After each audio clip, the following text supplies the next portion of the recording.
YouTube, Eric DIY with another great review for you. Today we're going to review the WholeV 1080p dash cam. Inside the box we have the camera itself, which is, I would say, about 3 inches by 1.5 inches. Has a really nice big screen in the back for an LED. Menu buttons and the sort, so more buttons, and this is where you put the SD card. It supports up to a 32 gigabyte SD card. You also have 2 mounting options for the windshield. You have the suction cup, which is what I prefer, so that way it's not going to be as permanent as other solutions. Or you have the more permanent 3M tape solution, which will still come off with some work, but I like the suction cup better. You also have the main charging cable here. It looks to be a micro USB connection to regular USB. And you also have the 12 volt adapter for your car. So that's the way I'm going to do it. I'm going to route it from underneath, getting into like the door there, and just we're going to go in the middle. Everything you need to know is in this handy instruction manual. Has the keys and what they do, and it has the operations here, and also it has an app which connects to Wi-Fi to your smartphone, which is different than other dash cameras I've actually reviewed. And then it continues to go on to tell you what all the icons mean and this and that. So yeah, the next thing to do is just to set this all up, but it does have 1080p resolution. As far as mounting, this will mount inside the car against the windshield like this. And then on the top of the camera, it has this little indented place here where you're just going to insert the square. And then you're able to put it whatever way you need on the car. So it'll go like this and hang down, and that'll be pointing out towards the traffic in the front of the car. As you can see, we have the WholeV dash camera right there. And what I did was I routed the 12 volt wire throughout the car underneath and to the 12 volts. So when you turn on the car, it's instantly going to turn on. So I got my keys, and we're going to turn the car on. You see that it boots up, and it instantly starts recording. The screen will also turn off in a couple seconds, so that way it conserves power. And it does have battery power, but right now it's being powered through the 12 volt adapter. It does have a battery inside the charge. It's not a big battery, but it definitely will work just to get data off this. The suction cup that I'm using that they provide is very, very secure. I'm yanking on this and it's not coming off the window easy. And it has a swivel point right here. You just lock it down by tightening it. But the camera can be moved around for whatever angle that you want to put it in. So it's very, very versatile on the installation. But if you want to manually turn it on, there's the power button right on the bottom here. You just hold that on, hold that down, and it'll just start up the camera. And as you can see, I have some bars of electricity there, so we're good on the battery. I'm going to go over the menu button right here. There's a little M on the side. Click the M, and it goes to the main menu. You have the configuration menu. To enter, we're going to push the take video button on the right side, and then it has your setup menu. It does have Wi-Fi, which I'm going to show you in a little bit, but you set your date and time right here. The back button would be the menu button right here. Okay, so the menu button is also the back button, but if you go into more settings, you have auto power off. You could set it for 3 to 5 or 10 minutes, or you can just turn it off for auto off. Also, an awesome feature it has is parking monitor.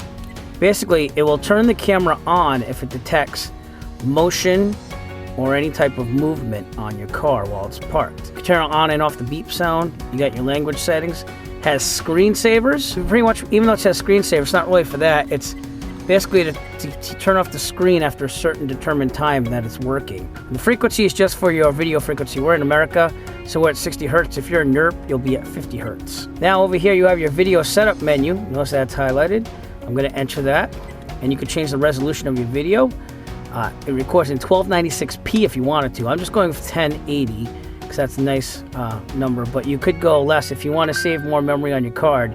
Go to 720p at 30 frames per second. You also have loop recording, which means that every 3 minutes of video, it'll start a new file, so that way it will keep what you have on there. Then you also have WDR. This basically, just to put it in layman's terms, makes the contrast versus the color balance better for nighttime, so that you'll see things a little bit more detailed. Finally, you have the exposure, so you can adjust that for whatever balance you want for exposure. You also have settings for motion detection. If it senses any motion detection, it'll turn the camera on and start recording. You also have recording of audio. Some people might want to turn this off. It depends on how you are. I know in Massachusetts we have a wiretapping law, so you're not allowed to use audio. You are allowed to use it being stopped by police though. So I always leave it on. I mean, you can go back and just take the audio out if you're going to use any of this for evidence. Date stamp, you can decide to have date stamps on or off on your videos. And then finally you have the G sensor. First off, the G sensor, as long as it detects motion of any type, it's going to turn the camera on and start recording. So if I shake this around a little bit, see how it's going to start it and just start the camera recording right there. So the G sensor is used in case, let's say that you brake hard, it's going to feel that motion and it's going to start recording, and it's going to save that video in a certain part of your card so it won't be overwritten. So if you get in an accident with your car and the camera feels that G-force, the little G-force it takes when you crash into something, it'll instantly start recording and save that to a point on your card so that you can get it later on and you don't have to worry about being overwritten. Now we're going to go to the photo menu. You have capture mode, so you can capture a 2-second timer, 5-second timer, 10-second timer. Resolution, it goes up to 12 megapixels. Also, you have sequence. You can take a sequence of pictures. You can like do 3 at a time or whatever you need. And the quality setting, I set it to fine. I want maximum detail. You also have white balance for still photos in case it's like in low light settings. You might want to increase that. You can adjust the color if you want to. I'd rather do that with Photoshop on my own after I download the picture, but it's there if you want it.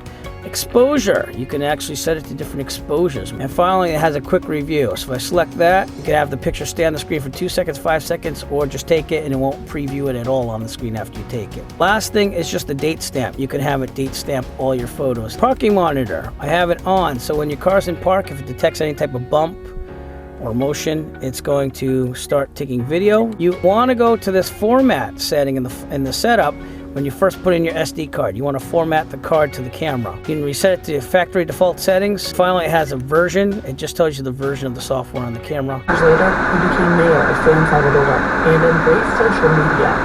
In October, he officially confirmed his presidential campaign on Facebook.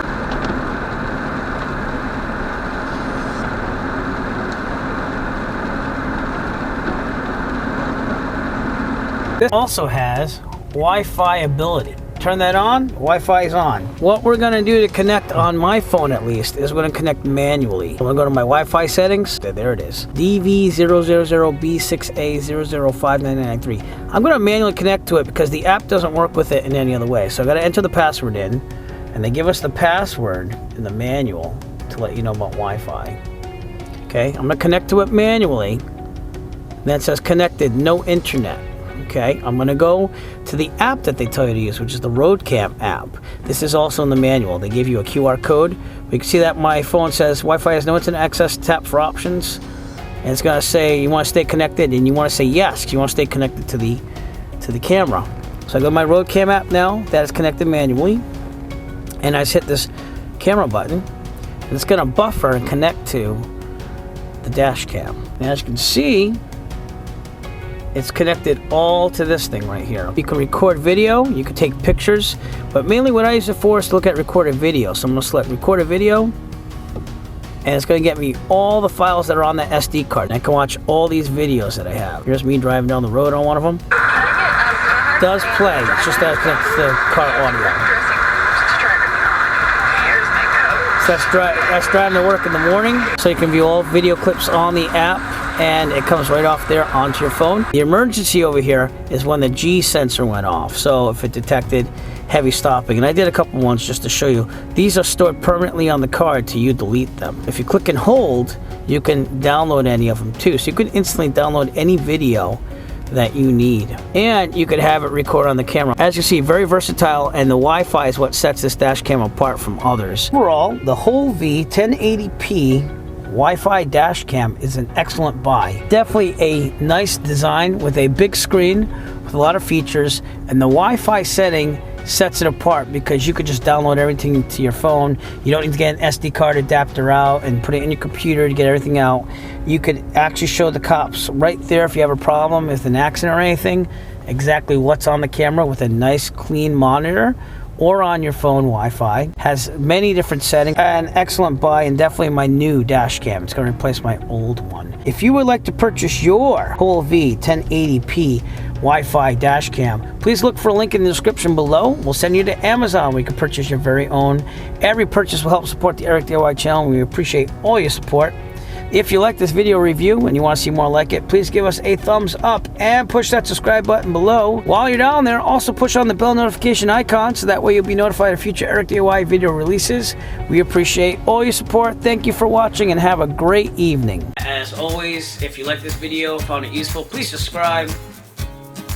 And if you have a product that you would like reviewed, please contact Eric by emailing him at eric5150diy@gmail.com. Have a great day.